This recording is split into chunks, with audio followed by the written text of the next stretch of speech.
पदयात्री परशुराम शर्मा के नेतृत्व में 1000 किलोमीटर यात्रा 9 जनवरी 2023 से लेकर के 1 फरवरी 2023 तक हम कल दिल्ली में यात्रा हमारा यहाँ पहुँचा है। और हम सरकार के अनुशासित कर्मचारी हैं, अनुशासन में ही हम सर्विस करते हैं और अनुशासन में ही हम अपनी सेवा स्थायीकरण के लिए हमारे से जो भी प्रयास हो सकता है। अभी तो बनारस से दिल्ली, अब हम प्रधानमंत्री जी के जन्म का क्षेत्र गुजरात से दिल्ली, कच्छ की खाड़ी से बंगाल की खाड़ी, ऐसे हम पूरे देश में यात्रा समय पड़ने पर काम नहीं रोकेंगे, काम करेंगे, लेकिन विरोध दर्ज कराएंगे, काली पट्टी बांध के सम्मेलन करेंगे, धरना करेंगे, प्रदर्शन करेंगे, जल समाधि करेंगे, भूख हड़ताल करेंगे, आमरण अनशन करेंगे, वो सब चीज करेंगे जो परमानेंट होने के लिए आवश्यक है। कर्मचारी जो कई वर्षों से 16 वर्षों से मनरेगा में काम कर रहे हैं, उनकी नौकरी अभी अस्थायी नहीं की गई है और नहीं उनको उनका पूरा वेतन मान दिया जाता है।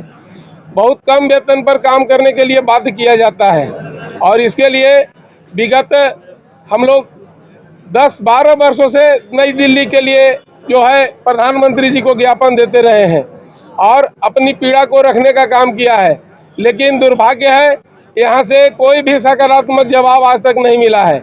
इसलिए हमारे भाई परशुराम शर्मा जी प्रधानमंत्री जी के संसदीय क्षेत्र वाराणसी से दिल्ली के लिए 9 जनवरी 2023 को एक पदयात्रा करके पैदल चलते हुए इस भीषण ठंड में जो है हड्डी को कंपकपाने वाली ठंड थी, उसमें ये दिन रात चलते हुए यहाँ पहुँचे हैं और अपनी बात को यही रखने के लिए आए हैं कि आदरणीय प्रधानमंत्री जी, हम लोग भी इस देश के नागरिक हैं, हम लोगों को भी जीने का अधिकार है।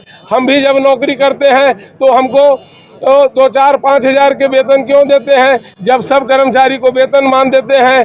आप भी क्या, भी जब हम सेवा कर रहे हैं और मनरेगा के अलावा भी कई कार्यों को आप करवाते हैं, वो भी हम करते हैं, तो हमारा जो है हक जो है वेतनमान और नियमितीकरण का है, इसको से महरूम नहीं किया जाए। और लगभग 4.5 लाख मनरेगा कर्मचारी हैं जिनका नियुक्ति लगभग 16 वर्ष पहले हुआ था। हम लोगों को संविदा पर विश्व की सबसे बड़ी योजना है मनरेगा, उसके संचालन के लिए रखा गया था और हम लोगों ने तमाम तरीके से आंदोलन करके प्रयास करके भारत सरकार तक ये संदेश पहुंचाना उचित समझा और पहुंचाते भी आए हैं। और सरकारों द्वारा जब भी चुनाव का समय आता है तो बड़े बड़े वादे करके हम लोगों को लुभावन किया जाता है और वादे किए जाते हैं कि आप लोगों का नियमितीकरण होगा, और जैसे ही चुनाव निकल जाता है वही सरकारें आकर के हम लोगों का शोषण करती हैं। ये बहुत लगा कहीं पद यात्रा में कहीं कोई रुकावट हुई? नहीं, पद यात्रा में प्रशासन का पूरा सहयोग रहा, लेकिन यहाँ प्रधानमंत्री कार्यालय द्वारा अभी तक हमारे पास कोई सूचना नहीं आई और ना ही हमारे पास ज्ञापन लेने के लिए कोई ऐसा विशेष निवेदन वो आया कि आप क्या ज्ञापन किस स्तर से जाएगा, हमको कैसे जाना है, कोई मार्गदर्शन उधर से नहीं आया है जिससे कि हम वहाँ जा सकें। जो मनरेगा में ये संविदा कर्मचारी लगे हुए हैं, ये प्रत्येक ग्राम पंचायत में 100 से 200 लोगों को रोजगार देने का काम करते हैं। ये गांव के हाई मेरिट होल्डर व्यक्ति हैं और इनका इस नौकरी में इनकी ज़िंदगी बर्बाद हो गई है और ये ओवरेज हो गए, किसी दूसरी नौकरी लायक नहीं रहे। तो हम लोग ये चाहते हैं जैसे तमाम विभागों में संविदा पर कार्यरत जो भी कर्मचारी हैं, यहाँ से केंद्र सरकार से जो बजट जारी होता है उसमें उनके मानदेय की व्यवस्था पृथक बजट से होती है, पृथक से व्यवस्था की जाती है। ऐसी व्यवस्था यहाँ से केंद्र से जो बजट जारी हो उसमें उनकी व्यवस्था ऐसी होनी चाहिए। और हम लोग यहाँ धरना प्रदर्शन करने आए हैं, अगर हमारी मांगों को शांतिपूर्वक से नहीं सुना जाएगा तो हम लोग प्रधानमंत्री कार्यालय की तरफ कूच करने का काम करेंगे। लगता है कि ये मांग का शुरुआत आज है और आज न कल सरकार को झुकना पड़ेगा को हमको कर्मचारी माने और कर्मचारी के लिए जो सरकार तय करती है, जो योजना बनाती है, वो हमको मिलना चाहिए। पहला डिमांड है, एक ही डिमांड हम लोग का है कि हमको नियमितीकरण करें। सरकार जब काम कराती है, लाखों को रोजगार देती है, तो उसका हम सूत्रधार हैं, हमारे बिना चलने वाला नहीं सरकार का काम। इसलिए मेरा है कि अगर हम भूखा हैं तो हमें पेट में अनाज मिलना चाहिए और उसके लिए एक बात रहे कि जो भी अब कर्मचारियों के लिए तय करते हैं, हमारे माननीय अधिकारियों के साथ बैठ कर तय करें और एक 2 कोड ऑफ डिसिप्लिन बने और पूरे भारतवर्ष में हमारा एक ही मांग है कि हमको नियमितकरण किया जाए और हमें जो सुविधा मिले सरकार का दिन मिले, और इसलिए आंदोलन हम कर रहे हैं। और हमें पूर्ण विश्वास है कि आगे चलकर यह आंदोलन एक रूप तैयार करेगा और आगे चलकर हम लोग को नियमितकरण करना होगा सबको। लोग ये स्थायीकरण और परमानेंट के वजह से हम जो इधर धरना लगा है, ये सभी लोग हम एक साथ है बोल के बोलते हैं। हम कर्नाटक से भी बहुत लोग आने के आए थे, नहीं कम लोग आए अभी। अगर प्रधानमंत्री जी चाहते हैं कि पूरे देश के सभी मनरेगा कर्मियों का नियमितीकरण हो, तो मात्र एक नोटिफिकेशन, एक ही नोटिफिकेशन से ये सब हो सकता है। इसके लिए हम लोग ये मांग प्रधानमंत्री जी से रख रहे हैं। मैं अपने गुजरात की बात बताना चाहूँगा। हमारे गुजरात में अभी विधानसभा का इलेक्शन था, तो सभी पार्टियों ने अपने मैन्युफेस्टो में मनरेगा कर्मचारियों के नियमितीकरण का मैन्युफेस्टो में उल्लेख किया। उसकी वजह से गुजरात में 40% तक सभी मनरेगा कर्मचारियों की सैलरी बढ़ाई गई। मतलब है, पूर्व में कहा गया है, पूर्व काल से कहा गया है कि अहम ब्रह्मास्मि एको अस्ति द्वितीयो नास्ति। किसी का अहंकार न चला है, न चलेगा, न आगे पनप पाएगा।